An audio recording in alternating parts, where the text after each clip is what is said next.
Good afternoon, students.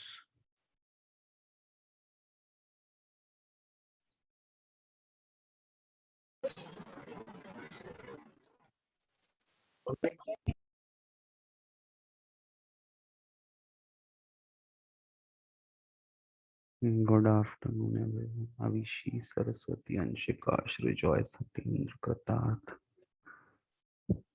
कर्मिका, आकांक्षा।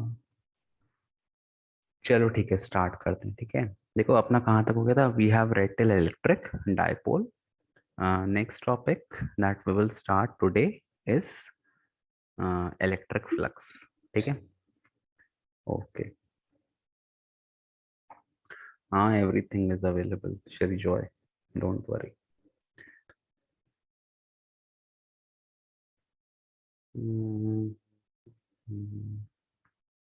एक minute, share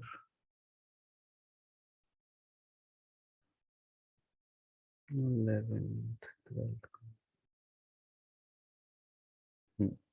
एक button flux format देखो।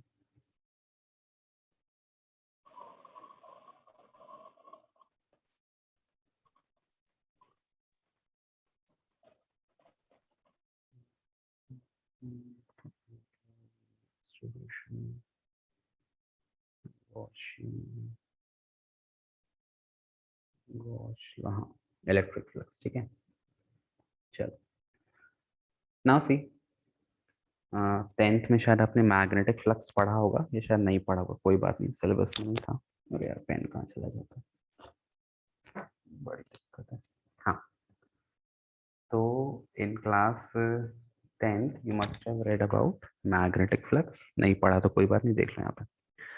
यहाँ देखो डेफिनेशन दिया है, electric flux is the measure of the flow of electric field through a given area. मतलब एक पर्टिकुलर आपने एरिया ऑफ क्रॉस सेक्शन ले लिया, सपोज ये आपने एक एरिया ले लिया। ठीक है, इसको मैं थोड़ा वो कर देता हूँ, चलो ठीक है, मान लेते हैं। अब इससे कितनी फील्ड लाइन पास हो रही है एक पर्टिकुलर इंस्टेंट ऑफ टाइम पर इस एरिया से, वो आपका फैक्टर बताता है इलेक्ट्रिक फ्लक्स। मान लो ये एक लाइन गई, ये दो लाइन गई, ये तीन लाइन गई। तो what is electric flux? Number of electric field line passing through unit area. अच्छा, आपको पता है इलेक्ट्रिक फील्ड लाइन हमेशा सरफेस को कैसी होती है? परपेंडिकुलर। तो जितनी भी लाइंस पास होंगी ये सरफेस को परपेंडिकुलर रहेंगे। तो यहाँ पे दिया है electric flux is proportional to the number of electric field lines going through a normally perpendicular surface। तो कितनी लाइन पास हो रही है एक पर्टिकुलर गिवन एरिया से, उसको अपन बोलते हैं इलेक्ट्रिक फ्लक्स। ठीक है, अच्छा। अब देखो यहाँ पे एक चीज आती है इलेक्ट्रिक फ्लक्स में जिसको अपन बोलते हैं एरिया वेक्टर। एरिया वेक्टर, ठीक है। तो जस्ट सपोज मेरे पास एक 3 डायमेंशनल स्ट्रक्चर है, इसमें 3D शेप नहीं दिया, कोई बात नहीं, छोड़ोगे। मान लो, जैसे मान लो ये एक सरफेस है। ठीक है, मैं एक सरफेस मान लेता हूँ, रफ एंड डायग्राम बना रहा हूँ। ठीक, तो अगर ये सरफेस है तो किसी ने कहा कि इसका एरिया वेक्टर बनाओ, तो आपको क्या ध्यान रखना है? जो वॉइस फ्लक्चुएट हो रही है, सर, कृतार्थ is saying, यार मेरा नेट कनेक्शन तो ठीक है, हेडफोन का प्रॉब्लम हो सकता है, आई डोंट नो। चलो ध्यान बोल के कृतार्थ, आ जाएगी वॉइस। हाँ देखो, अब मान लो ये एक सरफेस है। ठीक है, तो जो एरिया वेक्टर है वो कैसा बनता है? हमेशा सरफेस को परपेंडिकुलर, ऐसा। This is area vector. इसको यूनिट कैप ये लगा दिया है ना, तो यूनिट वेक्टर है। तो एरिया वेक्टर जो आपको बनाना है, किसी भी सरफेस को हमेशा परपेंडिकुलर बनाना है। ठीक है, ये चीज ध्यान देना। अच्छा, मान लो कोई क्लोज सरफेस दे दिया ऐसा, ये बॉक्स दे दिया, क्यूबॉइड या क्यूब दे दिया। उस केस में हर साइड का अलग एरिया वेक्टर होगा, है ना। जैसे ये नीचे वाला सरफेस है, सबसे नीचे वाला, इसका एरिया वेक्टर इधर होगा। अच्छा, एक चीज और, अगर कोई क्लोज सरफेस दे देगा तो उसका एरिया वेक्टर हमेशा सरफेस से बाहर की तरफ जाएगा। समझ गए? तो यहाँ जितने भी एरिया वेक्टर बनेंगे वो तो एक तो पहला सरफेस को परपेंडिकुलर होगा, दूसरा ये सरफेस हमेशा कैसे जाएंगे? दूर जाएंगे, बाहर की तरफ। सबका अपना अपना एरिया वेक्टर ऐसा बन जाएगा, ये सामने वाले का इस तरफ और ये पीछे वाले का इस तरफ। ये चीज क्लियर है सभी को? एरिया वेक्टर कैसे बनाना है? कोई भी सरफेस है हमेशा उसको परपेंडिकुलर बनाना है, और अगर क्लोज्ड सरफेस है, बंद है पूरा, तो एरिया वेक्टर हमेशा बाहर की तरफ होगा। क्लियर है सभी को? If it is clear please raise your hands. Hmm very good, very nice. चलो, अरे यार हैंग हो गया, एक minute, just wait a minute. मेरा लैपटॉप बहुत पुराना हो गया है, ना चाहते हुए भी हैंग हो जाता है।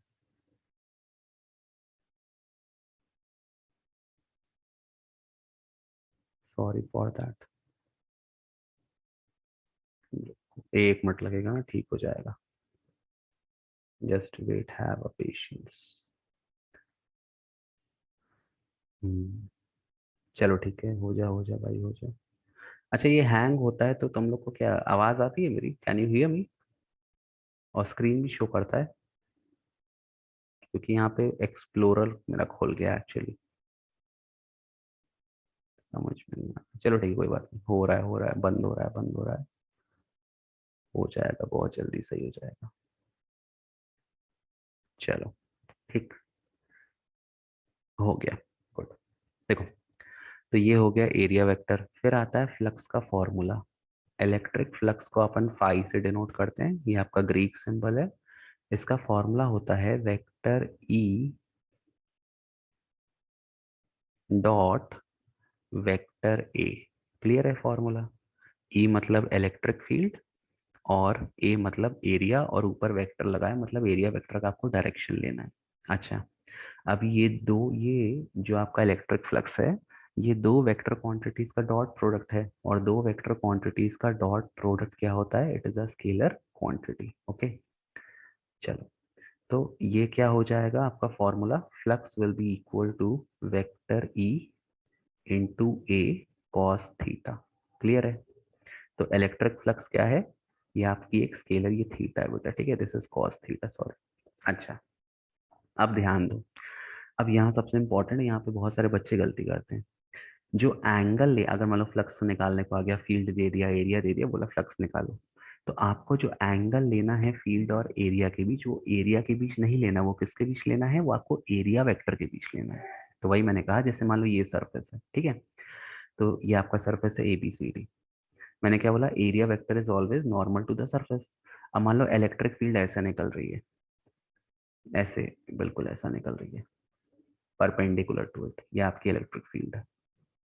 तो इस केस में कितना एंगल हो गया इलेक्ट्रिक फील्ड और एरिया वेक्टर के बीच में? बताओ, what is the angle between area vector and electric field in this case? Zero. 0 degree. हाँ, तो बस यही चीज ध्यान देनी है कि आपको जो एंगल लेना है वो इलेक्ट्रिक फील्ड और एरिया वेक्टर के बीच में लेना है, ठीक। कई बार ऐसा दे देगा, मान लो जैसे सपोज इसमें ऐसा दे दिया, ये ऐसा इलेक्ट्रिक फील्ड दे दिया, और सपोज यहाँ पे एंगल, कई बार सुन लो, कई बार क्वेश्चन में सरफेस के साथ एंगल दे देता है। जैसे ये एक मैं बनाता हूँ केस, ये वाला, ठीक है, ये मान लो यहाँ पे बोल देगा कि electric field makes an area of 60 degree with the surface, ऐसा क्वेश्चन दे दिया। ये इलेक्ट्रिक फील्ड है, 60 डिग्री एंगल सरफेस के साथ बना रहा है, तो उसके साथ कितना एंगल हो जाएगा एरिया वेक्टर के साथ? 60 डिग्री सरफेस के साथ बना रहा है इलेक्ट्रिक फील्ड वेक्टर, तो इसके साथ कितना हो जाएगा एरिया वेक्टर के साथ? आप लोग बोल सकते हो, माइक आपका ऑन है। स्वयं जी, राजवर्धन, ईशा।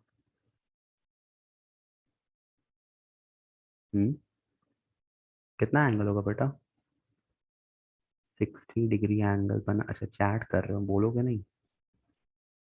30 डिग्री, हाँ वेरी गुड आकांक्षा।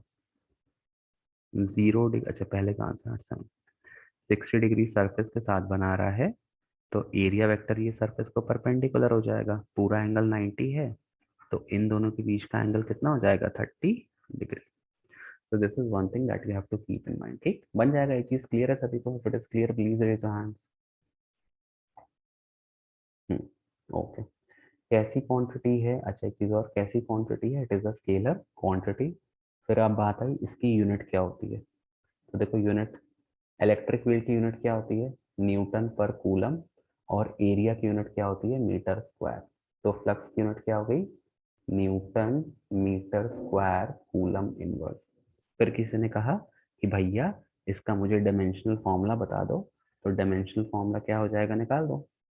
न्यूटन हो गया mlt-2, मीटर स्क्वायर हो गया एल स्क्वायर, और कूलम हो गया AT, तो A-1 T-1। सॉल्व करो, कितना आएगा, ml³ T का पावर -3 और A का पावर -1। ठीक, किसी ने आंसर दिया चैट में, कोई आंसर नहीं दिया चैट में, वेरी गुड, बहुत बढ़िया। आदर्श कह रहा है सर फिजिक्स फर्स्ट टेस्ट का पोर्शन बेटा पहला चैप्टर, ठीक है, वो इलेक्ट्रो मतलब इलेक्ट्रोस्टैटिक, ठीक, उतना ही हो पाएगा, ऐसे हो तो और भी जाएगा बट उतना ही पढ़ो, एक चैप्टर काफी है। क्लियर है बेटा ये चीज सभी को, प्रांशु, अंशिका, दीपांशु, सरस्वती, अविशी, दीपाली, कृतार्थ, आकांक्षा, आदर्श, अक्षतीशा, स्वयं, जिया, राजवर्धन, क्लियर है बेटा, if it is clear please raise your hand. Okay, चलो चलो गुड, आगे बढ़ते हैं, ठीक है। अच्छा, अब ये हो गया इलेक्ट्रिक फ्लक्स, अभी अपन इसके न्यूमेरिकल करेंगे, लेकिन उससे पहले अपने को पढ़ना है गॉस लॉ। अब गॉस लॉ बहुत इंपॉर्टेंट है, आता है पेपर में, ठीक है, 1 नंबर का 2 नंबर का, या तो स्टेटमेंट लिखने को आ जाएगा, या तो उससे कोई सवाल आपसे पूछ लेगा। अब देखो बहुत सिंपल है गॉस लॉ। गॉस लॉ कहता है कि किसी भी सरफेस से, कोई बंद सरफेस होना चाहिए, पहली चीज सरफेस आपका पूरा बंद होना चाहिए। कोई भी अगर मान लो एनक्लोज्ड सरफेस है, तो उस सरफेस से जो टोटल इलेक्ट्रिक फ्लक्स निकलता है वो किसके बराबर है, 1/ε0 times the charge enclosed in the surface. तो कहने का मतलब जो टोटल फ्लक्स है वो बराबर है Q/ε0 के। कहने का मतलब मान लो मेरे पास एक स्फीयर है, ठीक है, ये स्फीयर है, सर्कल में समझना, स्फीयर है, ठीक है, 3 डायमेंशन। यहाँ पे एक चार्ज अंदर रखा है +Q, तो इससे कितना फ्लक्स निकलेगा, कितनी फील्ड फ्लक्स निकलेगा, सिंपल आपका फॉर्मूला हो गया Q/ε0। इसको आप एक और तरीके से डिफाइन कर सकते हो कि it states that surface integral of electric field, ये जो आपका ये दिया है ना, ये जो इंटीग्रेशन का साइन दिया है और उसमें ये लगा है, इसको अपन बोलते हैं सरफेस इंटीग्रल। तो ये जो आपका टर्म दिया है vector E dot vector ds, इसको बोलते हैं surface integral of electric field over a closed area is equal to Q/ε0। तो आप ये वाली डेफिनेशन भी लिख सकते हो, और आप ये दूसरी जो मैं आपको बता रहा हूँ surface integral of electric field over a close surface area, वो वाली डेफिनेशन भी आप लिख सकते हो। सेकंड वाली लिखना वो ज्यादा अच्छी है, पहली वाली बड़ी लॉलीपॉप डेफिनेशन है, ठीक है। तो एक्चुअली आपका फिर फॉर्मूला क्या बन जाएगा, जो फ्लक्स है वो किसके बराबर है, वो बराबर है surface integral of electric field. Surface integral क्यों कर रहे हैं बेटा, क्योंकि जितना भी फ्लक्स है वो उसके सरफेस से निकल रहा है। अगर मैंने एक स्फीयर बनाया और बीच में एक चार्ज रख दिया, तो जितना भी इलेक्ट्रिक फील्ड लाइन जो निकलेंगी वो सब स्फीयर के सरफेस से ही निकलेंगी ना, और स्फीयर का टोटल सरफेस एरिया क्या होता है, 4πr²। तो इसीलिए अपन सरफेस इंटीग्रल कर रहे हैं, क्योंकि सारी फील्ड लाइन उस गिवन स्फीयर के सरफेस से निकलेंगी। तो वही कहता है surface integral of electric field over a close surface area is equal to Q/ε0 the total charge enclosed by it. अच्छा, अब एक चीज ध्यान देना कि मान लो ऐसा कोई स्फीयर दे दिया और उसमें एक पॉजिटिव चार्ज रख दिया और फिर कुछ नेगेटिव चार्ज रख दिए, तो आपको क्या पता है चार्जेस कैसे ऐड होते हैं, एल्जेब्रिक सम से ऐड होते हैं। तो आपको यहाँ पे हमेशा ये जो Q है ना, यहाँ पे आपको हमेशा नेट चार्ज रखना है, जो भी प्लस माइनस करके आएगा तो आपको हमेशा नेट चार्ज रखना है, ठीक है, ये चीज। अच्छा, मान लो ऐसा हुआ कि एक पॉजिटिव चार्ज रख दिया और एक नेगेटिव चार्ज रख दिया, तो उस केस में क्या होगा, नेट चार्ज कितना हो जाएगा, 0, तो आपका नेट फ्लक्स भी कितना हो जाएगा, 0। अब एक सवाल आता है, बोर्ड में कई बार आया है कि अगर मान लो किसी सरफेस, कोई आपका एक क्लोज सरफेस है और उसके अंदर कुछ चार्जेस प्रेजेंट है, या फिर जस्ट सपोज एक क्लोज सरफेस है और उसके थ्रू नेट फ्लक्स 0 है, तो क्या अपन ये मान सकते हैं कि उसके अंदर कोई भी चार्जेस नहीं है। तो आपका आंसर क्या होगा, नहीं, ऐसा नहीं है, उसके अंदर चार्जेस हो सकते हैं। कैसे, वही मैंने कहा, एक पॉजिटिव चार्ज है एक नेगेटिव चार्ज है, तो यहाँ पर नेट फ्लक्स 0 है। नेट फ्लक्स 0 का मतलब जितनी फील्ड लाइन बाहर जा रही है उतनी ही फील्ड लाइन अंदर आ रही है। तो कहने का मतलब ये जो पॉजिटिव चार्ज है ये जितनी लाइंस को बाहर भेजेगा, ये नेगेटिव चार्ज उतनी ही फील्ड लाइन को अंदर लाएगा। आपको पता है पॉजिटिव चार्ज से फील्ड लाइन दूर जाती है, नेगेटिव चार्ज की फील्ड लाइन करीब आती है। ये चीज क्लियर है? बन जाएगा क्वेश्चन। जब मैं बोलता हूँ नोट कर लिया करो, ठीक है? बाकी मैं बाद में क्वेश्चन दे दूंगा। तो ये क्वेश्चन आता है कि if the net flux through a surface is zero, can we consider that there is no charge inside it? तो आपका आंसर होगा नो। फिर आप ये कंडीशन लिख देना कि if there is a positive and a negative charge or of equal magnitude, then the total flux going out of the surface will be equal to the total flux coming inside the surface, and the net flux will be zero, but there are some charges। ठीक है, net charge zero है but कुछ ना कुछ charge present. Clear है कि बन जाएगा सभी को? हम्म हम्म ओके। तो गॉस लॉ का स्टेटमेंट याद कर लेना। और अब इसके बाद अपन पढ़ने वाले हैं गॉस लॉ का प्रूफ। ठीक है, दीपांशु, अंशिका, दीपाली, अविशी, सरस्वती, सत्येंद्र। अरे वो उसके लिए रजिस्टर कर लो तुम लोग यार, वो जो मैंने भेजा था नासा वाला। 2 क्लासेस अटेंड करनी है, 2 या 3 क्लासेस यूट्यूब पे होगा, लिंक भेजेंगे तुम्हें, सर्टिफिकेट मिल जाएगा फ्री का। और उसमें वो भी है, क्वेश्चंस भी पूछे जाएंगे शायद, जो भी उनका ग्रुप होगा समथिंग। और उसमें आपका कैश प्राइस भी है। वो ब्रोचर पढ़ो पूरा, है ना? ये सब काम आते हैं आगे चीजें जो आपने एक्टिविटीज में आप लेते हो ना। ये शो करता है कि आप एक एक्टिव पार्टिसिपेंट हो एक्टिविटीज में। ये सब आपके कल को जाओगे कहीं जॉब करने के लिए तो रेज्यूमे में सब लगाओगे तो अच्छा लगता है।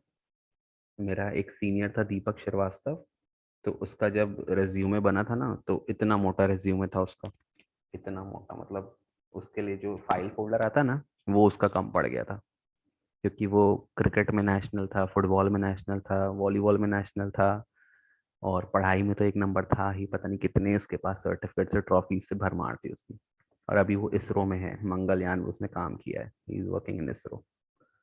तो रेज्यूमे आपका अच्छा बनता है, ठीक है सब। और कभी कोई सर्टिफिकेट फेंकना मत कि भाई ये मिला तो मैंने फेंक दिया, डिबेट का फेंक दिया। सब इंपॉर्टेंट है, कहीं ना कहीं कुछ ना कुछ काम आ ही जाता है।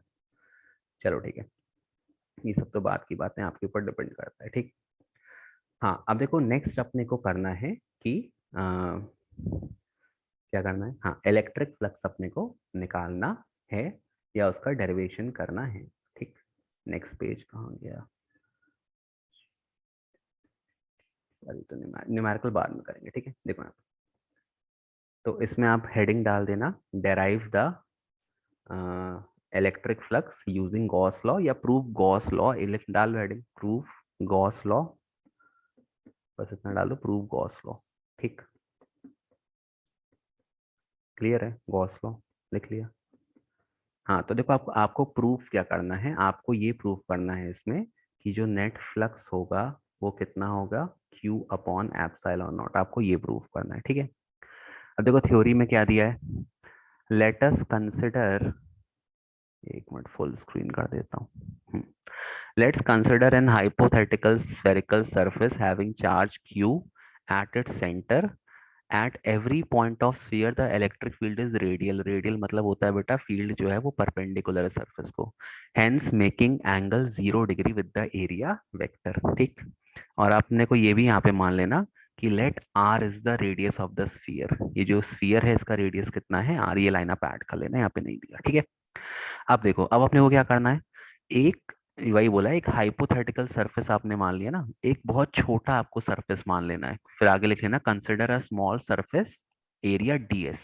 ये आपने स्मॉल सरफेस एरिया डीएस मान लिया, ठीक है। और अब अपने को पहले अपन क्या करेंगे, पहले अपन इस स्मॉल सरफेस से अपना वो निकालेंगे, इलेक्ट्रिक फील्ड या फ्लक्स निकालेंगे, और फिर उसका इंटीग्रेशन करके टोटल फ्लक्स निकालेंगे। ठीक, क्लियर है ये चीज? तो उसमें लिख लेना consider a small surface DS, और फिर अपन उस स्मॉल सरफेस से फ्लक्स निकालेंगे। ठीक, क्लियर है बेटा? ओके, चलो ठीक है। तो मैं ये मान लेता हूँ कि सपोज ये जो स्मॉल सरफेस है डीएस, इसके थ्रू फ्लक्स है आपका डी फाई फ्लक्स है। तो कितना हो जाएगा फ्लक्स, इसको मैं थोड़ा साइड कर देता हूँ। ये फ्लक्स हो जाएगा vector E dot vector DS. ठीक, स्मॉल एरिया आपने मान लिया। अब मुझे टोटल फ्लक्स निकालना है, तो टोटल फ्लक्स कैसे निकालूंगा?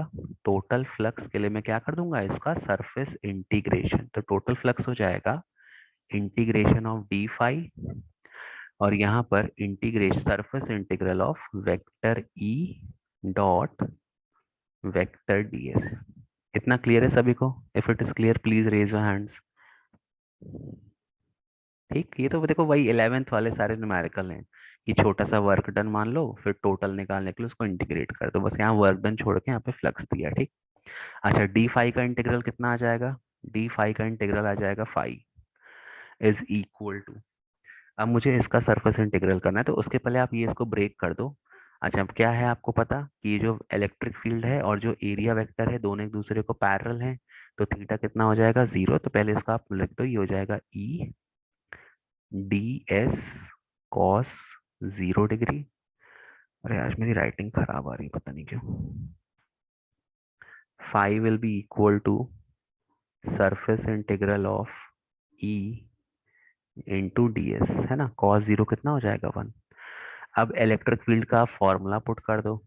अच्छा, एक चीज और, इस सरफेस पे अगर आप देखो, ये जो सरफेस है स्फीयर का, इस पे इलेक्ट्रिक फील्ड आपका कांस्टेंट रहेगा, और इलेक्ट्रिक फील्ड का यहाँ पे कौन सा फॉर्मूला पुट करोगे? 1/4 pi epsilon not Q by R square. तो ई को आप बाहर निकाल लो और इसको आप पुट कर दो सरफेस इंटीग्रल ऑफ डीएस। ठीक। अब इसको फर्दर सॉल्व करो तो आपको मिलेगा, ये ऐसा कर देते हैं, सॉरी, हाँ, फाई आपको मिलेगा, phi will be equal to, E की वैल्यू पुट कर दो, 1/4 pi epsilon not Q by R square. ठीक, where R is radius of the sphere. अब यहाँ ध्यान से देखो, ये एक छोटा सा सरफेस है डीएस, ये बहुत छोटा सा सरफेस है, दिख रहा है। तो अगर इसका मैं पूरा सरफेस इंटीग्रल कर दूंगा तो मुझे क्या मिल जाएगा? मुझे मिल जाएगा total surface area of the sphere, है ना। छोटे से एरिया का अगर आप सरफेस इंटीग्रल कर दोगे तो आपको क्या मिल जाएगा?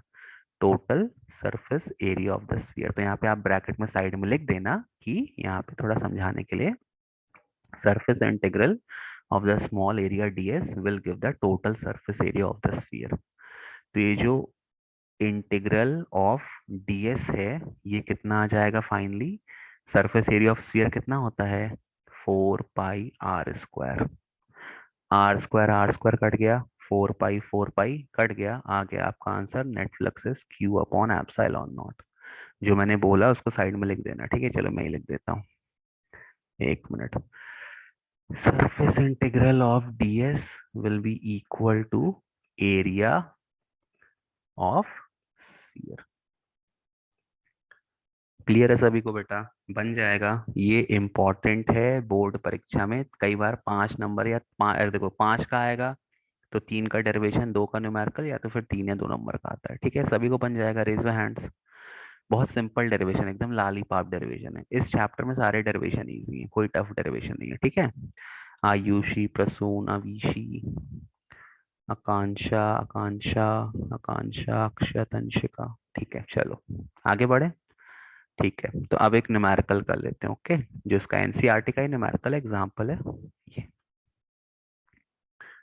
देखो यहाँ पे, इसको मैं छोटा कर देता हूँ।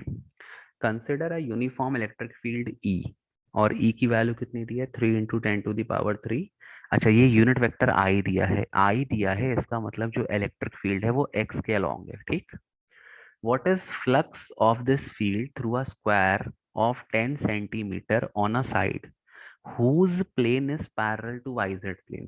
अब देखो, ये जो यहाँ बना है, ये मैंने पहले से चिपका दिया है समझाने के लिए, बुक में आपको ऐसा नहीं दिया रहेगा। तो आपको इलेक्ट्रिक फील्ड निकालनी है एक स्क्वायर से, और वो कैसा है? उसका प्लेन पैरेलल है वाइजेड प्लेन को। तो कहने का मतलब कि वो जो है स्क्वायर जहाँ पे आपको फील्ड निकालनी है, वो वाइजेड प्लेन में ही प्रेजेंट है। समझ गए इसका मतलब?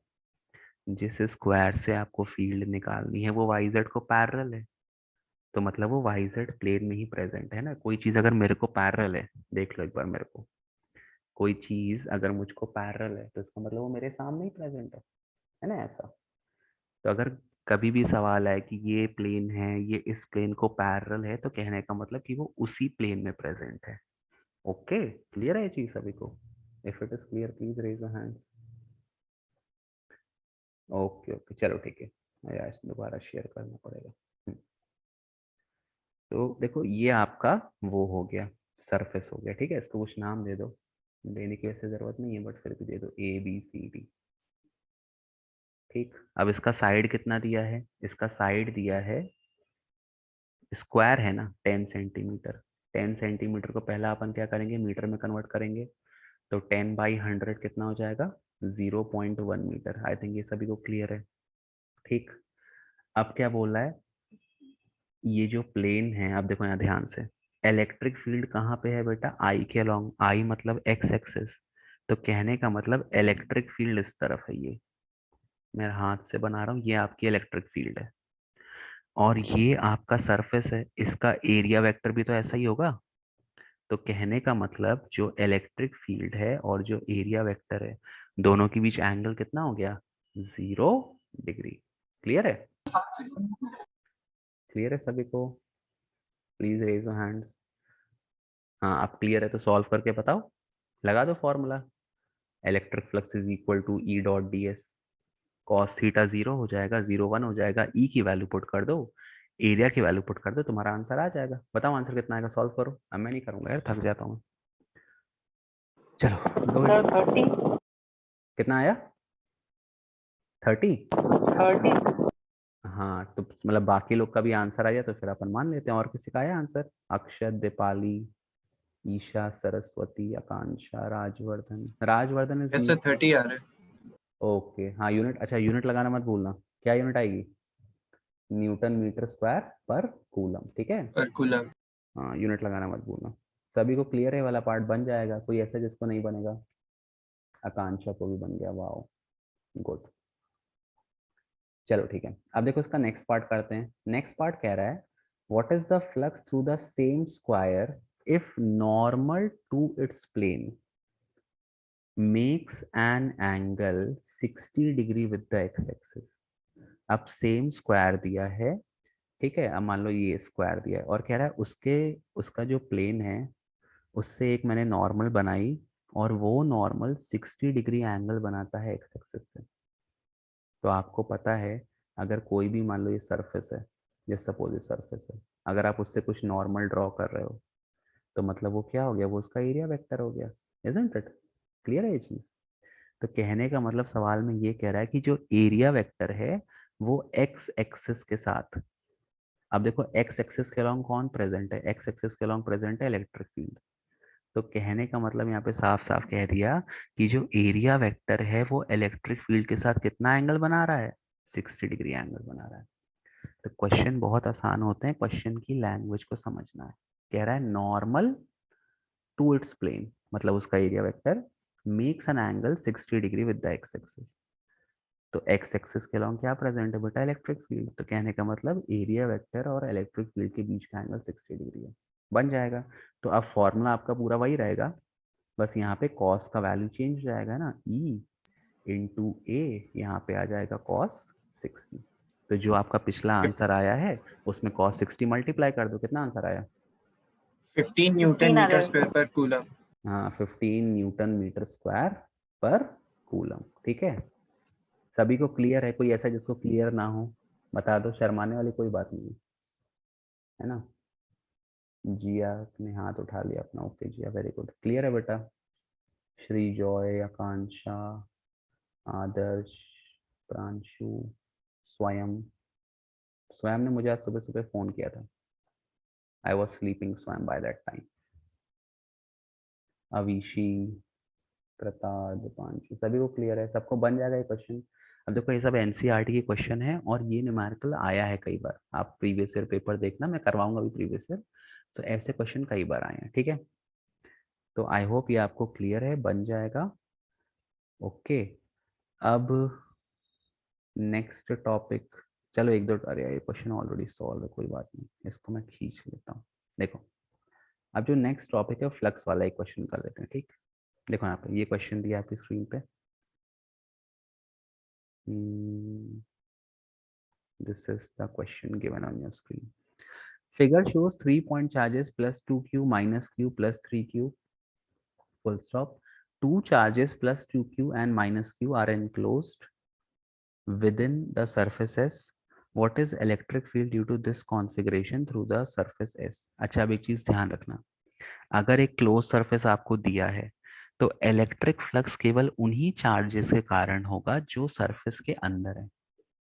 ठीक, जो इलेक्ट्रिक फ्लक्स निकलेगा वो उन्हीं चार्जेस के कारण होगा जो आपके सरफेस के अंदर है। तो जब आप फ्लक्स निकाल, अब यहाँ पे आप कौन सा फॉर्मूला पुट करोगे, electric flux is equal to total charge upon epsilon naught, ये वाला फॉर्मूला आप यूज करोगे। तो टोटल चार्ज यहाँ पे कितना हो जाएगा बेटा, कितना आंसर आएगा बताओ, all the 21 participants, what will be the answer? इस क्वेश्चन में कितना आंसर आएगा? अविशी, दीपांशु,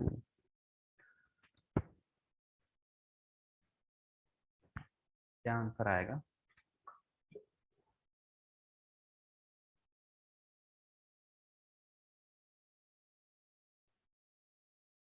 हम्म, अरे इतना आसान है। सरफेस के अंदर कौन सा चार्ज है, +2q और -q, नेट चार्ज कितना हो जाएगा, q हो जाएगा। तो आंसर कितना आएगा, q बाई एप्सिलॉन नॉट।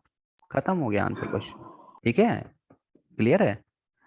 आपको केवल वो चार्जेस देखने हैं जो सरफेस के अंदर है। तो +2q है और -q है, चार्जेस का आप एल्जेब्रिक सम कर दो, कितना आ गया नेट चार्ज, q। तो आपका आंसर आ गया q by epsilon not. Good Abhishek. Okay sir okay. +3 Q का कोई मतलब इसमें मतलब कुछ वर्क नहीं रहेगा, खाली जो दो आपको चार्जेस दिए बस वही सरफेस, रहेगा। आपको सरफेस के थ्रू निकालना है, सरफेस के थ्रू वही क्रिएट करेंगे जो सरफेस के अंदर है, बाहर वाला फ्लक्स अपने को लेना है। तो गॉस लॉ में हमेशा आपको जो चार्जेस क्लोज सरफेस के अंदर है उन्हीं को कंसिडर करना है, बाहर वालों को कंसिडर नहीं करना। ठीक है, ये चीज ध्यान देना। ओके, बन जाएगा। चलो नेक्स्ट क्वेश्चन। ये देखो आया है ऑल इंडिया, ये देखो बड़ा अच्छा सवाल है ये, और ये ऑल इंडिया 2009 और 8 में आया भी है। If the radius of Gaussian surface enclosing a charge is half, how does the electric flux to the Gaussian surface change? बताओ कौन बताएगा इसका आंसर? कह रहा है कि एक गॉसियन सरफेस है, उसके अंदर मान लो चार्ज Q है, जैसे सपोज मेरे पास एक स्फीयर है। तो अब कह रहा है उस स्फीयर के एरिया को आधा कर दिया, छोटा कर दिया, तो फ्लक्स में कितना चेंज आएगा? Akanksha is saying Q/2 epsilon not. Okay, और कोई आंसर देगा ये वाला? हम्म, आकांक्षा ने आंसर दिया, अविशी, प्रांशु, और कौन, कुछ लगता है कुछ बोलते नहीं है, आयुषी, कुछ सर बोला फ्लक्स विल करो। Remain the same. किसने आंसर दिया ये, कौन बोला? सर लग- दीपांशु। हाँ दीपांश, हाँ सिंपल, देखो सिंपल सी बात है, सुन लो। फिजिक्स में अगर कोई भी क्वेश्चन आता है कि भाई अपन ये चेंज कर रहे हैं तो इसमें क्या चेंज होगा, क्या होगा, तो आपको सिंपली फॉर्मूले पे जाना है। ठीक, सिंपल फॉर्मूले पे। सब फ्लक्स का सिंपल फॉर्मूला क्या है, Q/एप्सिलॉन नॉट। एप्सिलॉन नॉट तो परमिटिविटी है फ्री स्पेस की, इसकी वैल्यू कांस्टेंट है 8.85 इंटू 10⁻12, ये तो चेंज नहीं होता। अब सरफेस में भले ही कितना छोटा क्यों ना कर दूं, चार्ज तो आपका पॉइंट चार्ज है, वो तो सरफेस के अंदर ही रहेगा, तो चार्ज की वैल्यू चेंज थोड़ी कर रहे हैं। तो इसीलिए ये चीज ध्यान देना, अगर मैं सरफेस को छोटा कर देता हूँ या मैं सरफेस को बड़ा कर देता हूँ, डजेंट मैटर कितना बड़ा है कितना छोटा करता हूँ, फ्लक्स कभी चेंज नहीं होगा, नो चेंज होगा उसमें। फ्लक्स कब चेंज होगा, जब आप सरफेस के अंदर रखे गए चार्ज को चेंज करोगे। क्लियर है ये चीज सभी को? ठीक है, तो ये ट्रिकी क्वेश्चन है, ये ऐसे ऐसे ही क्वेश्चन देखो बोर्ड में आया भी है 2009-8 में, और अभी भी रिसेंटली भी आया होगा। ठीक है, Prasoon Singh remain same, same it is Kritarth, Avishi has said flux will become half. ठीक है, ओके कोई बात नहीं अविशी, अब समझ में आ गया ना?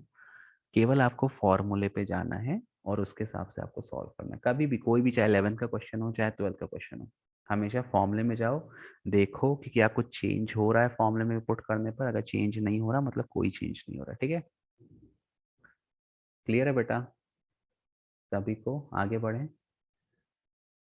ओ यार यार, ये बड़ा क्वेश्चन आ गया, इसको मैं अभी नहीं करवाऊंगा। चलो ठीक है, सुनो आज के लिए इतना काफी है।